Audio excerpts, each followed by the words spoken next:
다 보수 채널들입니다. 이분들 사이에서 경쟁이 상당히 치열한 상황입니다. 미래통합당에서는 그래서 곧바로 제명을 얘기하는데 보수 유튜버 커뮤니티 안에서는 차명진 후보가 뭘 잘못했느냐. 지금 재미있는 상황은 조선일보조차도 믿지 않는 그런 행태를 보이고 있어서 보고 있어도 보고 싶은 보고 있어도 보고 싶은 보고 있어도 보고 싶은 그대여 정말 그때부터 내 마음은 그대의 보고가 되었어요. 그대의 눈빛에 많은 그만 눈 감아줘. 보고 있어도 보고 싶은 그대여.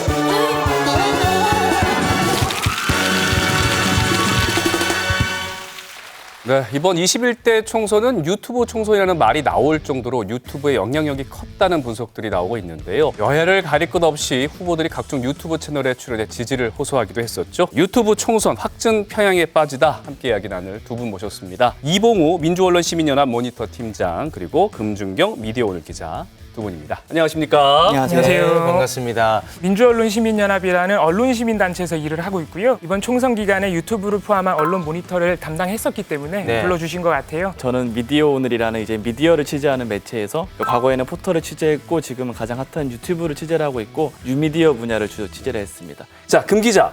먼저 네. 이 정치 시사 유튜브 채널이 얼마나 많고 얼마나 많은 구독자를 보유하고 있는지 설명을 좀 부탁드릴게요. 구독자 순으로 1위부터 20위까지 보시면은 그 중에서 16개 채널이 흔히 말하는 보수, 또 일부는 극우 성향의 유튜브 채널이라고 할 수 있고 진보 성향의 유튜브 채널은 4곳에 불과했습니다. 차이가 많이 나네요. 가장 많은 구독자를 확보한 채널이 신의 한 수라는 채널이죠. 구독자가 123만 명이 있습니다. 엄청나네요. 참으로 부럽습니다.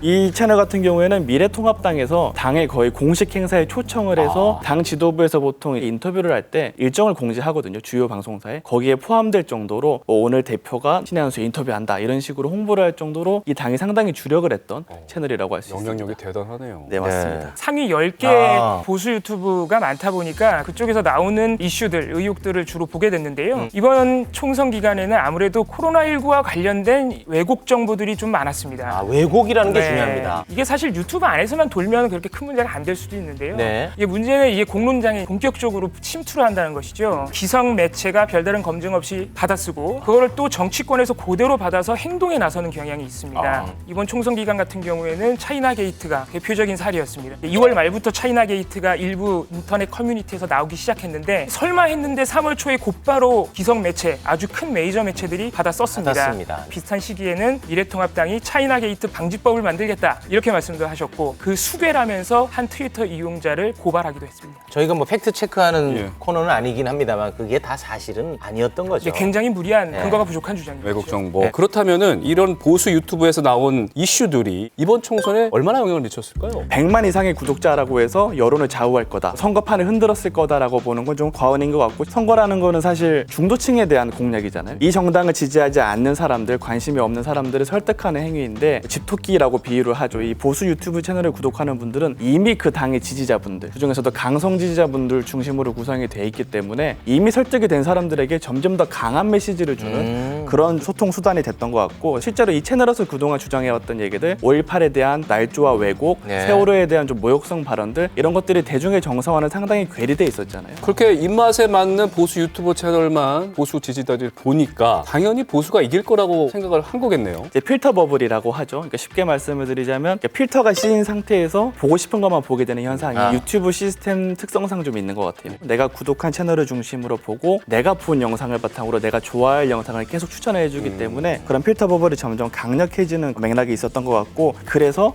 대중의 인식이 이렇구나라고 인식하는 오판이 있었던 것 같고요. 꼭 보수만의 문제는 아닌 게 이제 열린민주당이라는 비례정당이 있었잖아요. 예. 이 정당의 지지자분들도 유튜브 채널을 중심으로 결집을 하고 실제 이 정당이 확보한 의석에 비해서 더 큰 규모로 자신들이 좀 지지를 받고 있다 이런 주장을 좀 많이 하셨던 것 같아요. 이번 총선에서 큰 변수를 작용했던 차명진 전 의원의 그 막말 발언도 결국은 유튜브에서 비롯된 거죠? 네, 그게 유튜브에서 시작이 시작이 돼서 차명준 후보가 그거를 공식적으로 심지어 방송 후보자 토론에 와서 얘기를 해버렸습니다. 미래통합당에서는 그래서 곧바로 제명을 얘기하는데 이게 보수 유튜버 커뮤니티 안에서는 차명준 후보가 무엇을 잘못했느냐 오히려 구명운동이 일어나고 미래통합당을 비판하기 시작하는 것이죠. 네. 미래통합당에게는 선거 전략상으로 그렇게 좋은 현상은 또 아니었죠. 네, 이 보수 유튜브가 외연 확장에 도움이 안 된 것이 아니라 오히려 걸림돌이 됐을 가능성이 더 높아 보이네요. 네, 실제로 그런 분석들 많이 하십니다. 도대체 왜 유튜버들은 그렇게 노력을 해서 왜곡 정보를 만들어내느냐? 어떤 이해관계가 있는 겁니까? 사실 정치적인 이익을 위해서 이런 콘텐츠를 만드는 경우도 있지만 네. 그보다는 상업적인 이익이랑 같이 결부가 되는 것 같아요. 쉽게 얘기하면 돈. 그렇죠. 네. 유튜브는 돈을 벌 수 있는 플랫폼이기 때문에 이거를 좀 많이 활용하는 경향이 있는 것 같고 보수 유튜브 채널들을 보면 이제 20위까지 보여드렸지만 수십위까지가 다 보수 채널들입니다. 그러니까 이분들 사이에서 경쟁이 상당히 치열한 상황입니다. 구독자는 한정돼 있는데 더 많은 구독자들을 끌어모으기 위해서 굉장히 레드오션화돼 있고 네. 그러기 위해서는 점점 더 강한 목소리가 나올 수밖에 없고 또 유튜브 특성상 구독자분들 목소리가 상당히 강력합니다. 구독자분들이 요구하는 내용, 그분들의 이해관계에 맞는 내용을 제작하는 입장에서도 점점 눈치를 보고 아 이렇게 말하면 불편하겠지라고 해서 줄이게 되고 이렇게 말하면 좋아하겠지 이런 말들은 좀 더 확대해서 얘기를 하는 그런 경향들이 점점 강력해지는 것 같습니다. 아니 이번엔 총선이 끝나고 났더니 참패했단 말이죠. 그러니까 시리에 빠진 구독자들을 응집시킬 필요가 있었던 겁니다. 그때 나타나는 게 또 사전투표 조작 의혹. 그렇습니다. 보수 유튜버들이 사전투표 조작 의혹을 계속해서 제기를 하고 있는데요. 저희 영상을 준비했습니다. 한번 보고 오시죠. 대보에 따르면 개표 당일 저 스티커는 한 번에 쫙 뜯겼다라고 합니다.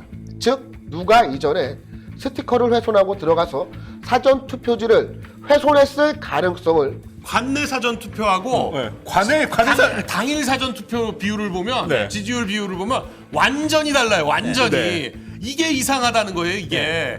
사실 이게 음모론 아니겠습니까? 이런 그렇습니다. 식이면 앞으로 우리가 어떤 선거도 다 부정하게 될 거 아니겠습니까? 내용을 보면 조금만 숫자가 특이하거나 약간의 부실만 있어도 모두 부정으로 몰아서 가는 그런 행태로 만드는데 굳이 뭐 팩트체크를 하지 않아도 될 사안들인 것 같고요. 예. 사실 진보 진영 일각에서도 예전에 비슷한 의혹을 또 제기했던 적이 있기도 하고 지금 재미있는 상황은 조선일보에서 계속 팩트체크를 하면서 부정이 아니야라고 설명하는데도 보수 유튜버들은 조선일보조차도 믿지 않는 그런 행태를 보이고 있어서 그만큼 사회가 굉장히 극단화가 돼 있다. 네. 이분들이 점점 더 극단화로 치닫고 있다. 이런 걸 보여주는 방증인 것 같습니다. 네. 사실 지금 그 유튜브가 하고 있는 역할을 과거에는 정당과 언론이 했던 역할입니다. 네네. 여론의 그 수많은 목소리를 하나로 집약해서 힘 있는 목소리로 대변해주고 그 이익과 욕구 충족을 위해서 행동에 나서주는 것이죠. 근데 다만 지금의 유튜버와 차이가 있다면 정당과 언론은 사회적으로 약속된 규범과 검증의 틀 안에서 행동했습니다. 지금 그 주도권을 완전 유튜브한테 뺏긴 것인데 기존의 여론 플랫폼으로서의 역할을 했던 정당과 언론이 제 기능을 잃었기 때문에 유튜브한테 넘어갔다. 갈 곳을 잃은 시민들이 지금 유튜브로 간 것이다. 그러면서 더 왜곡된다. 그렇습니다. 그러면서 유튜버들은 더 음모론 쪽으로 빠져들고요. 그래서 정당과 언론의 기존 역할, 기존의 기능을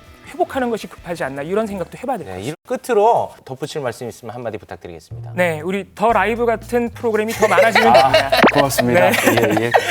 앞으로 고정 좀 부탁하겠습니다. 네, 제가 잘 부탁드립니다. 혹시 굉장히 좋아하네요. 자, 그에 맞서는 우리 금준경 기자님. 가짜 뉴스를 이길 수 있는 방법은 진짜 뉴스가 강해지는 방법밖에 없다고 생각하거든요. 네. 정말 중심을 잡아줄 수 있는 힘 있는 언론이 필요하고 이제 네. 방송이 그 중에서도 힘이 세고 그 중에서도 공영방송이 공영방송. 역할이 어느 때보다 중요하다. 네. 중심을 잘 잡아야 된다 이런 생각을 그 중에서도 하고 있습니다. KBS라고 KBS 중에서도 더 라이브라고 할 수 있습니다. 앞으로 함께 같이 일했으면 좋겠습니다. 감사합니다. 네, 고맙습니다. 어쨌든 지금 두 분 말씀 들으니까 저희의 어깨가 더 무거워집니다. 네, 네. 앞으로 더 열심히 해보자고요. 네. 자, 뭐 동접자 이런 거 욕심내지 않겠습니다. 정확한 정보, 네. 진실 추구 중요합니다. 두 분 늦은 시간 함께해 주셔서 고맙습니다.